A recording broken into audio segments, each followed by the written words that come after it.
Meu nome é Maurício Meirelles Góes, eu sou o diretor jurídico do Sindicato dos Médicos de Minas Gerais e o nosso objetivo aqui hoje é fazer um bate-papo sobre essa nova Lei Geral de Proteção de Dados. A gente tentar explicar e qual que vai ser o impacto disso na vida dos médicos. Então aqui eu estou com o Dr. Daniel Mendes, que é diretor, faz parte do corpo jurídico que dá apoio ao Sindicato dos Médicos, para nos explicar melhor qual que vai ser o impacto disso na vida dos médicos. Como é que está? Tudo bem, Daniel?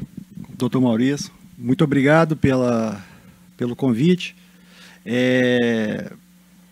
Eu tenho trabalhado, né, como o doutor disse, nessa nova legislação, né, nessa nova realidade, que a turma tem usado também o novo normal, né? Tem um novo normal agora também, que é em relação à proteção de dados.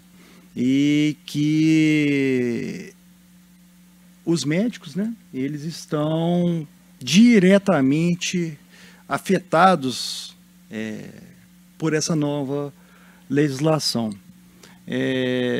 Então, temos estudado muito, alguns cursos feitos até a partir da própria Lei de Proteção de Dados da Europa, a GDPR, que é a lei, vamos dizer assim, que é o nosso norte, né, no mundo inteiro. E a partir dessa lei, os cursos foram feitos, as normas nos países foram criadas e chegou a nossa vez aqui com a Lei Geral de Proteção de Dados. Então o que é, para o pessoal que está começando a entender primeiro, o que é LGPD? O que significa? O que é essa lei? A Lei Geral de Proteção de Dados, ela veio para regulamentar o tratamento de dados. Ela veio para garantir aos titulares de dados maior transparência e segurança. A LGPD ela veio para dar garantias a titulares de dados, pessoas naturais. Isso nós temos que deixar claro. Então, mais um motivo para que os médicos se atentem à norma, porque a norma ela veio para garantir direitos às pessoas naturais, né? Ela veio trazer procedimentos, penalidades, garantias, deveres daqueles que têm o controle dos dados, o controlador, que é aquele que, vamos dizer assim, é o que manda, que é o que coleta, o que armazena os dados, o que faz a classificação desses dados das pessoas naturais. Nada mais é do que os médicos fazem. Os médicos trabalham com pessoa natural, coletam dados, fazem classificação no prontuário. Então, o médico ele é o controlador e ele faz este tratamento de dados que está regulamentado pela LGPD. E para ficar claro, a lei já está em vigor, né, Daniel? É uma discussão que ela, em relação às penalidades, ela foi encerrada.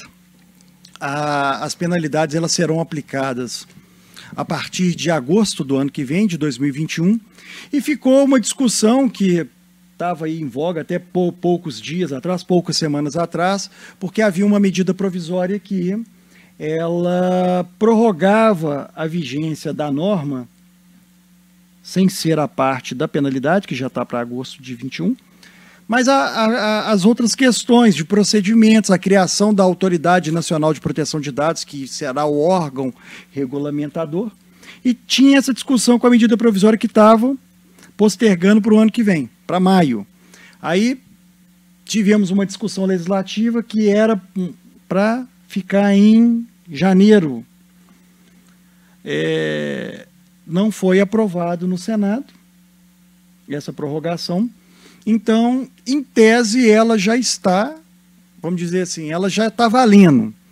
Apesar de algumas questões técnicas que dependem da sanção presidencial para ela realmente valer, mas é questão puramente técnica que já, na prática, vamos dizer assim, já está valendo. Então, do ponto de vista prático, então, para o médico, o que é importante saber? Olha, primeira coisa, a gente tem que saber o que é dado pessoal, né? É aquilo que eu falei com vocês. É toda informação que você consegue identificar uma pessoa natural. Uma pessoa física. Sim. Então, Primeira coisa que a gente tem que saber, o que é dado pessoal? É isso. Qualquer dado que você consiga identificar o titular. Tudo bem? Para os médicos, nós temos ainda um complicador. A lei, ela dá tratamento especial, vamos dizer assim, né? Porque tratamento, a gente está cuidando de tratamento, é um conceito da norma, igual nós falamos, né? Que é coletar. Mas a lei, ela tem um carinho especial por alguns tipos de dados pessoais. Primeiro, a questão da criança e adolescente, claro, que é uma questão muito sensível. E tem também as questões dos próprios dados sensíveis. A lei assim o classifica como dados sensíveis. Esses dados sensíveis são dados que podem gerar algum tipo de discriminação da pessoa. Por exemplo, orientação sexual, orientação religiosa e principalmente para vocês médicos, a questão da condição de saúde. É um dado sensível. Por que isso seria um dado sensível? Pensa comigo. Uma pessoa vai fazer um seguro-saúde, por exemplo, ou um seguro de vida. Nós temos a vida pregressa dela de saúde. Não é isso? Isso pode gerar o quê? Uma negativa de cobertura, uma negativa de contratação, por isso que é um dado sensível, pode gerar discriminação. Então, a gente tem que ter o cuidado, porque nós estamos aqui tratando, vocês, né? Nós aqui, porque estamos aqui no CIMED, a gente pensa sempre no conjunto, né? Como todos nós. Nós aqui estamos tratando de dados sensíveis, nós temos que ter cuidados em relação a isso. E a lei, ela traz um conceito interessante, que é a questão da anonimização de dados. A anonimização de dados, ela faz com que aquele dado, ele se mantenha, tudo bem? Mesmo sendo sensível, mas que não há a possibilidade de identificação da pessoa. Então, se houver qualquer tipo de violação desse dado, não há a penalidade, porque não há a identificação.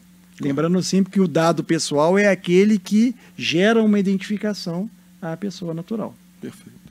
Então, quais são os direitos do cidadão, os direitos dos titulares dos dados? Com relação, quais são e como que pode exercer os seus direitos com relação a isso também? É muito interessante essa questão da LGPD, porque vocês, médicos, já tinham a ideia do que são esses direitos. Né? A gente já trabalhava isso, os médicos já têm ciência desses direitos, que eles vieram a ser reforçados. Nós já vamos lá de trás, década de 90, Código de Defesa do Consumidor. Código de Defesa do Consumidor, o direito básico do consumidor, todo mundo fala de reparação de danos, o direito básico do consumidor é o direito à informação. E o direito da informação é um direito básico também do paciente, independentemente de considerarmos essa relação ser de consumo ou não, direito básico à informação. Normas diversas do Conselho Federal de Medicina, o próprio Código de Ética Médica garante esse dever médico do dever da informação. Né? Então, a informação, ela é um direito fundamental dentro dessa perspectiva. Então, se eu tenho direito à informação, eu, como paciente, eu tenho direito a acesso a essa informação, saber quais são as informações que o controlador, no caso seria o médico, ele tem da minha pessoa, qual é a qualidade, a exatidão desses dados. Né? Eu tenho direito a pedir a reparação, né? Se o dado está inexato, incompleto, desatualizado. Isso são direitos do paciente. Saber por qual finalidade você detém esses dados, para que você terá esses dados, por quanto tempo você ficará com esses dados. Então, o princípio, você vê que o princípio básico da LGPD, ela é a informação. E a proteção de dados, ela tem sido encarada hoje como um direito fundamental. E sendo direito fundamental, é muito importante essa autodeterminação, essa forma de exercício pleno desse direito. E uma questão básica que abrange todos esses direitos é o direito ao consentimento. Então, o paciente, o titular de dados, ele deve dar o seu consentimento expresso para que você possa tratar esses dados. Sem este consentimento, jamais poderá tratar esses dados. E, consequentemente, um direito dele é retirar esse consentimento, porque o consentimento ele não pode ser eterno. Então, um direito básico dele é essa questão do consentimento. A partir dele, que ele der o consentimento, desdobra-se pela informação, o acesso, a regularidade, a eficácia desses dados. Então, isso que você está falando seriam os princípios básicos, seriam esses? Exatamente, os princípios básicos são esses. O paciente, quando ele autoriza o médico a tratar seus dados, ele tem que saber para que ele está tratando esses dados. É a finalidade, é um princípio da finalidade. Ele tem que saber que aqueles dados que estão sendo tratados, eles são tratados com segurança e privacidade. Que é uma questão fundamental dentro da LGPD, mas que não é novidade para a nossa realidade, né, doutor? Exatamente. Nós temos como dever ético o sigilo. O sigilo médico, ele é garantido até mesmo no processo civil. Você não pode depor sobre situações que você deva guardar sigilo, de tão, vamos dizer assim, fundamental é este princípio do sigilo profissional. Então, a LGPD, ela trouxe para a realidade geral isso que nós já vivenciamos aqui na atividade médica, do sigilo, da segurança de não poder vazar os dados. Entendeu? Então, é um princípio básico que está na LGPD, mas que já é da nossa realidade, que é da segurança e da privacidade do paciente. Entendeu? Então, o médico autônomo, pessoa física, ele já tem que estar começando, tem que estar por dentro dessas regras novas, né? Não só o médico autônomo. O médico autônomo, o médico servidor público, o médico funcionário, o médico empresário, né? Nós temos todos essas situações. Por quê? O médico autônomo, vamos pensar na realidade da grande maioria, né, doutor, que é o dos consultórios médicos individuais. Imagina o tanto de dado sensível que tem dentro de um consultório hoje, naquelas fichas, nos prontuários manuais, né, nos prontuários físicos. Mesmo com a digitalização, né, a descartolarização, não são mais cartas, né? Hoje está tudo no sistema. Ainda existe muito a questão do prontuário físico, que fica armazenado dentro do consultório médico. Então, o médico ele tem que ter o cuidado, ele tem que saber quais são os procedimentos adequados a garantir a segurança desses dados. Por exemplo, o médico poderá fazer uma pseudo-anonimização desses prontuários. O que significaria isso? A anonimização, como nós conversamos, ela é você tirar qualquer tipo de identidade entre o dado e a pessoa. Eu não consigo identificar de quem é aquele dado. A pseudo-anonimização, não. Num primeiro momento, eu olho para aquele dado e eu não consigo identificar. Mas se eu começar a juntar outros dados, eu consigo identificar a pessoa. Isso é uma questão de segurança. A anonimização, ela é irreversível. A pseudo-anonimização, não. Então, o médico, ele tem que ter esse cuidado. A segurança dele de acesso àqueles prontuários. Tem muita questão de médico trocar de funcionário, de colaborador dentro do próprio consultório. Essa situação é grave, porque tem outras pessoas tendo acesso àqueles dados sensíveis. Então, nós temos que criar políticas de proteção de dados, até mesmo para esse funcionário. Mesmo o médico com um consultório, ele vai ter um funcionário. Muito provavelmente ele vai ter uma secretária. E essa secretária vai ter acesso a esses prontuários.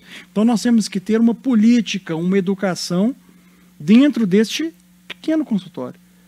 E isso, se você for alargando para clínicas, para hospitais, a situação complica muito mais. Então, esses procedimentos, eles devem ser devidamente vamos dizer assim, instaurados, como a própria Unimed, que é uma realidade muito próxima nossa, né? Ela tem uma norma diretiva que criou uma política de proteção de dados para ela e para os seus cooperados. Sim. Diante dessa situação. Então, a gente pensa só, vai só abranger a Unimed, outros planos de saúde, grandes conglomerados de hospitais, de clínicas. Não. O médico ali está. E o médico servidor e o médico empregado também. Porque ele, se ele não é o controlador, por exemplo, ele não é aquele que detém, dá a destinação final do dado, ele é um operador, porque ele coleta os dados ali na hora que ele está atendendo e armazena dentro do sistema do hospital, por exemplo, da clínica. Então, essa realidade, ela veio para todos mesmo. Nós temos que pensar que todos que trabalham com dados pessoais, ou seja, os médicos só trabalham com dados pessoais e dados pessoais sensíveis, nós temos que ter todos esses cuidados em relação a esses dados, a esse vazamento de dados, a essa política de proteção de dados, lembrando sempre que um dos princípios que nós conversamos é da segurança, da privacidade desses dados. Antes de falar um pouco das penalidades, assim, a dúvida do pessoal muitas vezes é, primeiro, quanto tempo eu tenho que guardar os dados do paciente no meu consultório? Por exemplo, eu tenho 15 mil pacientes cadastrados. Então, assim, se eu tiver prontuário escrito, eu preciso daquilo ali quanto tempo e quais são os cuidados que eu tenho que ter quando vou contratar, por exemplo, uma empresa que vai fazer essa gestão de dados, caso eu vou utilizar a nuvem. Isso é uma dúvida que o pessoal tem muito. A questão toda é o seguinte: um dos direitos, como nós conversamos, do titular de dados é a finalidade. Terminou a finalidade do tratamento daquele dado, você deve descartá-lo. Só que você pode manter estes dados, mesmo depois da finalidade atingida, se você tem um dever legal de manutenção. Vamos lembrar que o prontuário médico, ele é do paciente, não é isso? Você, como médico, você faz a guarda daquele prontuário.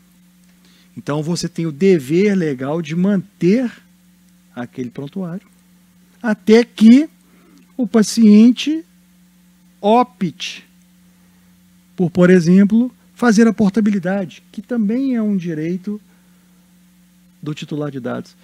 Olha, doutor Maurício, eu não vou mais ser acompanhado pelo doutor, vou para outro médico, eu gostaria de pegar o prontuário e levar para outro médico. Perfeitamente. Leva-se para o outro médico. Uhum.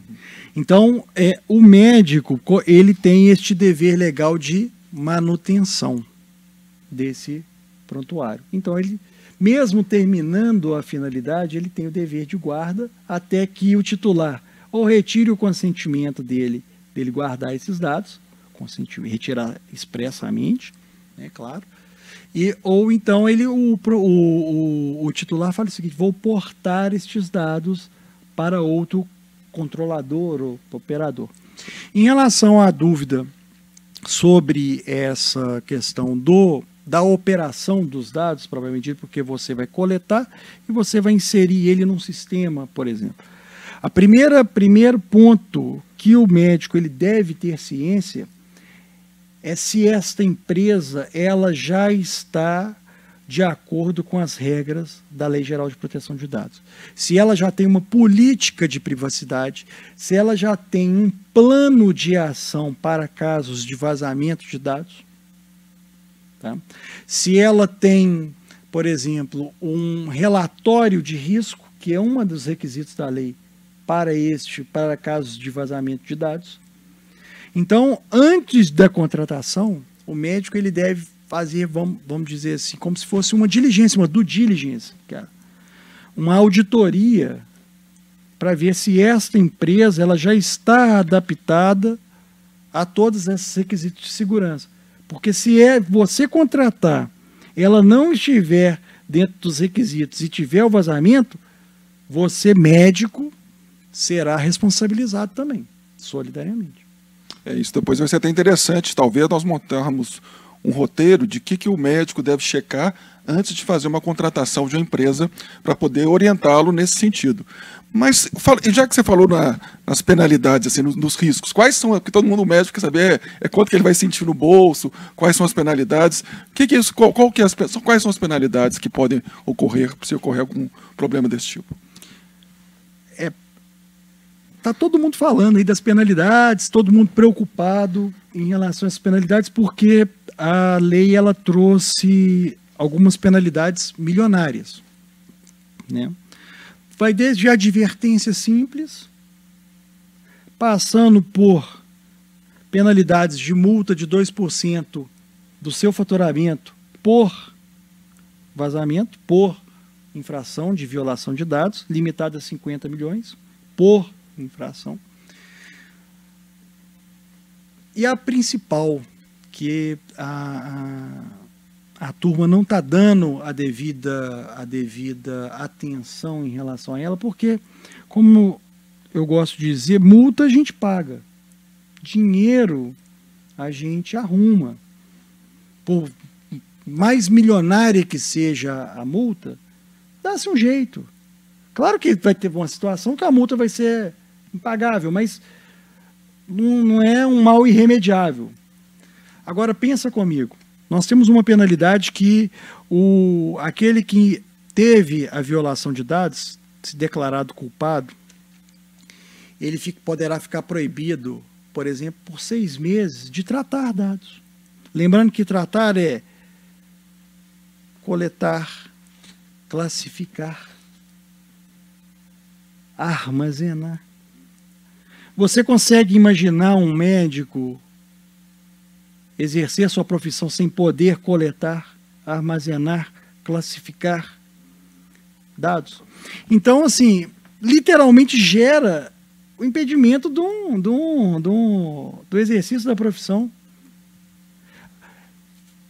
Vamos pensar, vamos conjecturar, porque a lei é nova, mas vamos conjecturar aqui uma situação. Um cirurgião, ele vai coletar dados na folha de sala lá da cirurgia. Ele não vai poder fazer isso. Como que ele vai fazer, então, a cirurgia? Sendo que ele tem dever legal de preencher. A folha de sala é um dos componentes do prontuário. Como é que ele vai coletar dados ali? Ele está coletando dados da saúde do paciente. Então, nós temos que ter muito cuidado em relação a esses dados, principalmente por dados sensíveis, porque se houver violação de dados sensíveis, as penalidades serão maiores. Então, nós temos que ter cuidado, porque se vier uma advertência, se vier uma multa, as coisas vão se ajeitando. Mas e se vier a impossibilidade, por exemplo, de ficar sem tratamento durante 6 meses, ou mesmo, se for reincidente, nunca mais puder tratar dados? Então, é muito complicada essa situação. Então, Daniel, para finalizar nosso bate-papo aqui, o que o médico deve fazer para se proteger? Isso que ele quer saber, assim, como que ele deve se comportar para que essas coisas, essas penalidades não venham a ocorrer? O primeiro ponto que o médico deve pensar é o seguinte: segurança. O que eu tenho de segurança da informação hoje dentro do meu consultório, ou da minha clínica, ou do meu hospital? Como que esses dados meus são tratados? Eles são tratados via física? Eles são tratados via eletrônica? Se são via física, como que é a segurança física desse acesso? Então, qualquer pessoa tem acesso. Temos que criar mecanismos de bloqueio de acesso, limitadores de acesso. Como eu disse para vocês, pseudo-anonimizar esses dados, tentar que ele se houver um vazamento, ele num primeiro momento eu não consiga identificar, porque eu preciso de outros dados para identificar. Entendeu? Ou mesmo anonimizar. Verificar com o seu sistema, por exemplo, o seu TI, se você está preenchendo todos os requisitos de segurança da informação em termos de tecnologia. Ter políticas de privacidade, criar políticas de privacidade, criar protocolos de segurança a partir da legislação. Isso é muito importante. E nós temos que ter um cuidado grande hoje, já que o doutor falou em relação a que o médico deve fazer com a pandemia, né, causada aí pelo coronavírus e tal, o Covid. Algumas normas deram a possibilidade do médico trabalhar em telemedicina, né? Nós tínhamos uma resolução do CFM, que ela tinha sido revogada, e ela voltou novamente em vigor sobre a telemedicina. Então, se nós temos também a telemedicina, nós temos que ter cuidado dessa segurança ponta a ponta, né? Se nós estamos preenchendo os requisitos que o Conselho Federal de Medicina ele estabelece para fins da telemedicina. Se você tem assinatura eletrônica, hoje a grande maioria dos médicos não tem o token. Nós, advogados, hoje nós não vivemos sem o nosso token, o nosso pendrivezinho. Conectamos e assinamos digitalmente, né? Então o médico tem que ter também esse cuidado em relação a esse token, né? Essa política de criptografia de dados. Então são várias ações que o médico deve tomar a partir da sua realidade. E é o que a gente, desde os primeiros cursos, quando você começa a estudar LGPD, a adequação ela não é feita standard, ela não é feita por padrão, ela é feita by design, ela é feita customizada, porque cada um tem uma realidade. Então, o que nós estamos falando aqui é uma regra geral, mas a gente tem que verificar a realidade de cada um, aplicar a realidade de cada um, criando essas políticas e esses procedimentos. Então, o médico tem que ter ciência que essas políticas, esses procedimentos, eles devem ser criados. Bom, eu queria agradecer ao Daniel aí pela excelente palestra e pela discussão, foi muito interessante. Eu espero que tenha sido esclarecedora para os colegas. E nós faremos uma série de vídeos também sobre outros temas abordados pelo nosso departamento jurídico. Obrigado. Obrigado.